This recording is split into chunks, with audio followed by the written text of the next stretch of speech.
Whew, this one was hard to script. Tartarus is painfully average, and that's okay.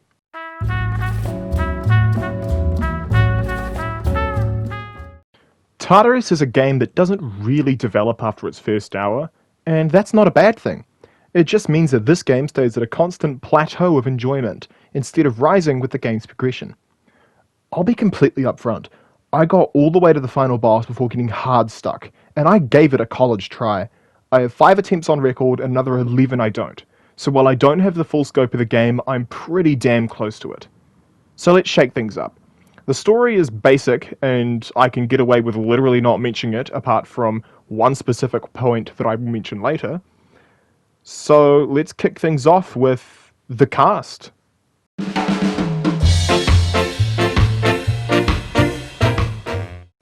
Tartarus has the largest cast out of any of the games we've played thus far, with Eren, Leo, Yukiri, Itsuki, Akito, Tataba, Alice, Nilo, Ryu, Kinto, and Zen all being playable characters for various lengths of time.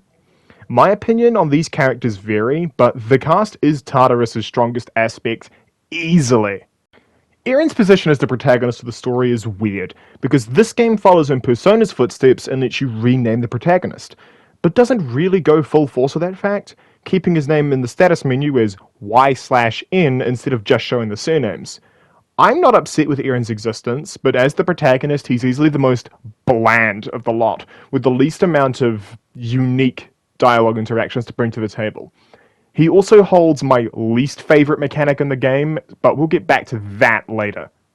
In the same vein as characters like Ryuji from Persona 5, Leo tries to fill his role as the other new guy just as wet behind the ears as you are. The difference between Leo and someone like Ryuji is that Leo is just the dumb best friend trope instead of bringing anything new to the table like Ryuji's delinquency. Again, I'm not upset with Leo, but he is easily the member of the cast who contributes the least in the back half of the game. Yukiri starts off as the mentor and team captain of the group, but within about a half hour she's sidelined when Eren is made team captain. In contrast to Leo, however, Yukiri develops past her introduction, where her past becomes a core part of her character and what she brings to the table. She's cleanly better than Leo and Eren with a lot of personality to offer. It's just a shame most of it comes 4 hours into a 7-hour experience. Akito is the herald of the game's main issue when he rocks onto the scene. The game seems to expect you to kill every single monster and do every single side quest as soon as it opens. As new party members join, their levels get higher and higher, eventually capping at level 65 on first joining the party. Akito himself is fine, wish he had more dialogue, but he's fine. Tataba is a unique character and a swath of other characters that all stand pretty unique. She doesn't have an element like the others, she instead can throw around status conditions relentlessly.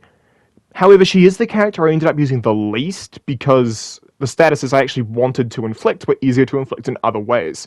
She's got an incredibly cool personality and a lot of dynamic character with some of the other party members, so I'm not going to knock that against her too much. Alice is the first character that shows some of the uniquities of the game's skill design. Most bosses have immunities to light and dark elements, and Alice is half of the reason why.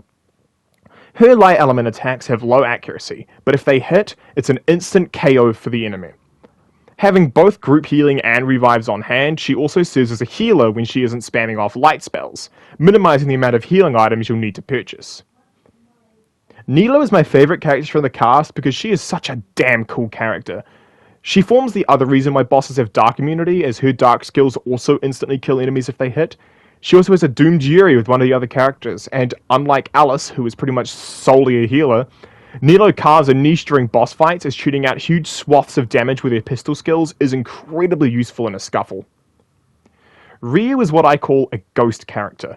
This is a character who is set up to be a member of the party full time, only to die soon after their introduction. In this case, Ryu shows up at about the halfway point of the game, soon forming an affection with Nilo. But her Huntington's disease eventually claims her while inside Tartarus, and as she's rushed to the hospital, the party is there by her side as she passes away. Ryu's existence as a character is why Nilo is my favorite of the cast. Her character is boosted by Ryu's existence and the potential relationship the pair would have had. Kento just kind of appears at one point, steals the position as healer, fire user, and lightning user from Alice, Leo, and Akito, and does all three of their jobs better than them. While he lacks status removal and single target healing, Kento will spam full healing and you will like it. He replaced Alice on my team as soon as he appeared. He's just that good. He's deceptively smart as well, being the one to call out Huntington's disease and what it does to the cast and the audience when Ryu begins to succumb to the disease. All in all, solid character. Zen shows up in the last hour of gameplay, which, while can work, he's just lacking. He rounds out any team comp well, being the highest level character by default, able to cleanse status conditions from all allies at once, and having the best buffing and debuffing skills by far. He himself just lacks much of a character beyond sleeping and being a bit of a dick. While you don't directly play as Itsuki, I still included her in the playable cast because she fills the same role as Futaba from Persona 5, calling out the contents of flaws, any important boss skills, strengths and weaknesses and the like, and her skills are directly tied to any party succeeding in Tartarus. Being the girl in the chair, she, of course, is kind of kept back from the action most of the time, but it doesn't detract from her character. She's there, you will like it, and it's very much a strong presence for her. This cast is really good, and while some have their issues, I'd say that most, especially in that middle bracket, are really well written and solidly done. And I hoped you liked that, because the rest of this video will be discussing the middling to negative parts I have about this game.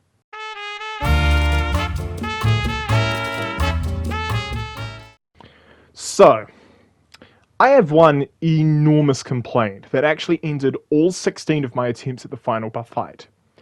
Eren is required in all battles of this game, and if Eren goes down, it is game over.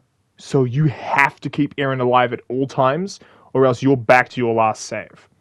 This issue popped up multiple times during my playthrough, and I don't care if it's a stylistic choice from Persona. I don't think it works. If the dev watches this is the one thing I'd say needs changing, either by removing it outright, making Eren a little bit bulkier, or making the enemies hit a little less hard. Apart from that, most of my complaints are pretty surface level. The social links are alright on paper, but need a lot more fleshing out. Conversations with your party during the downtime when you're allowed to form social links are a necessity. The characters are the best part of this game. Give me more of them, please! Another thing I'd like, and I think this would be doable with variables, is the days actually play a role in the story. The faster you scale the floors of Tartarus, you should be getting more time to form social links, and taking too long means you have less combat ability to use, and consequences for that. Outside of that, Tartarus occasionally skips floors. I noticed this when trying to do a rescue mission on floor 191, but the game skips from floor 190 to 192. It's probably like that in a few other places, but I don't have the time really to look and find any other examples. The combat itself is really fun and rewards bringing team compositions with a wide variety of elemental damage types, and it is punishing if you're not paying attention, but not so hard that it's miserable. Boss fights even more so, as bringing a team that can do a wide variety of roles benefits you in pretty much every part of this game. Besides all that, the music choices are really solid and fit the areas they're used in. I know it's all music from RPG Maker, but time and place, you know?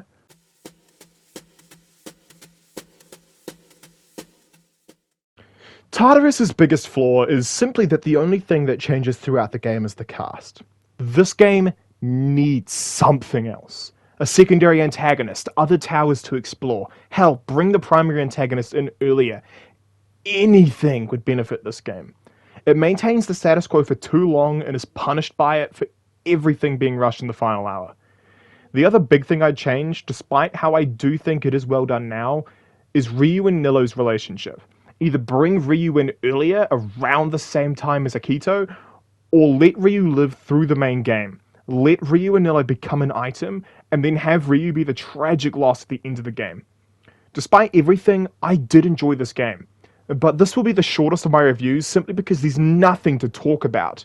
Here, I'll explain the main story in about 5 sentences.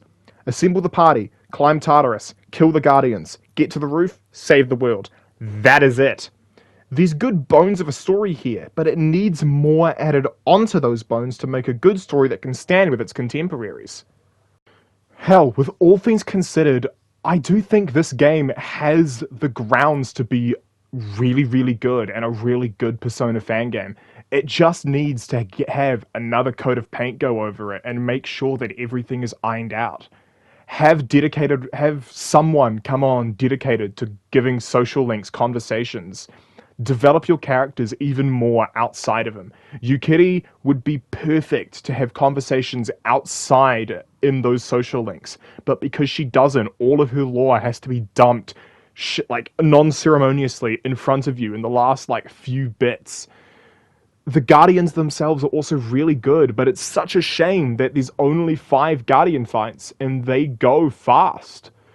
Like, the only ones that really gave me a problem were the first one and the fourth one. The first one because it's the first one you have, so naturally it's going to be tough, and the fourth one because there's 2 of them, and one of them is defensive and one of them is offensive. Like, I would really kill for there to be an optional dungeon in Tartarus that's just a harder version of Tartarus, and you can work on the 2 dungeons simultaneously. I know, I'm speaking to the void here, and probably none of this will ever be seen by the developer, and it's like, I really like this game, and I really want it to be better than it is, if that makes sense. And I feel like it's so close to being there, it just needs a little bit more on top of it.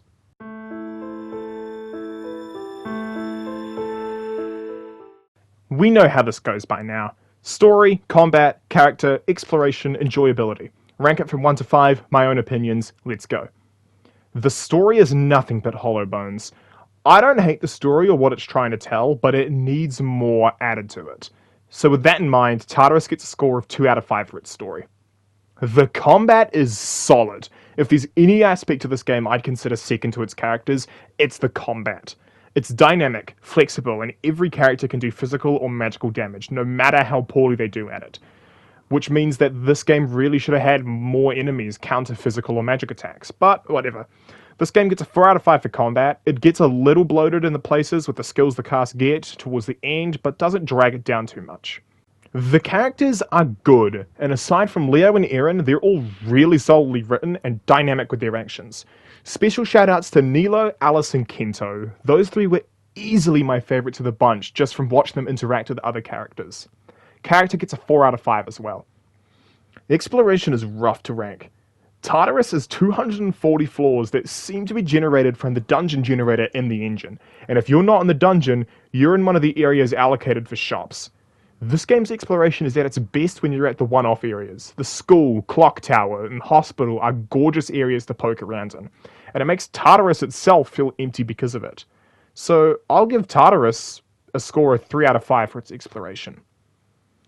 Enjoyability is even harder to rank, because I had a really good time with this game in a vacuum, but after looking back at the game and the moments I shrugged off at the time, I realized the game had gently poked me into accepting the flaws it had, which the fact it did that is astounding, but I can only give Tartarus a final score of 3 out of 5 for enjoyability, which is a total score of 16 out of 25.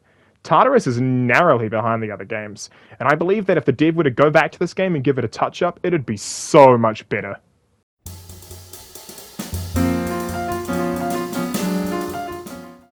Tartarus is a game that is almost amazing, and it's a real shame of that fact.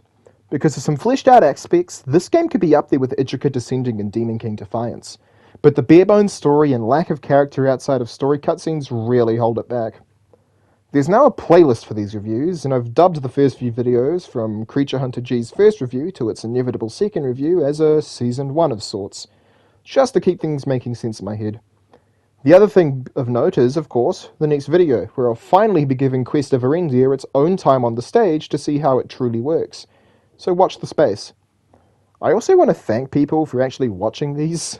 While the singular game reviews only pull between like 20 and 50 views, the quickfire reviews are both in the triple digits, so that's more than I ever expected, and thank you people for watching. I'm Macromacha, and I will see you in the next video on Quest of Erendia.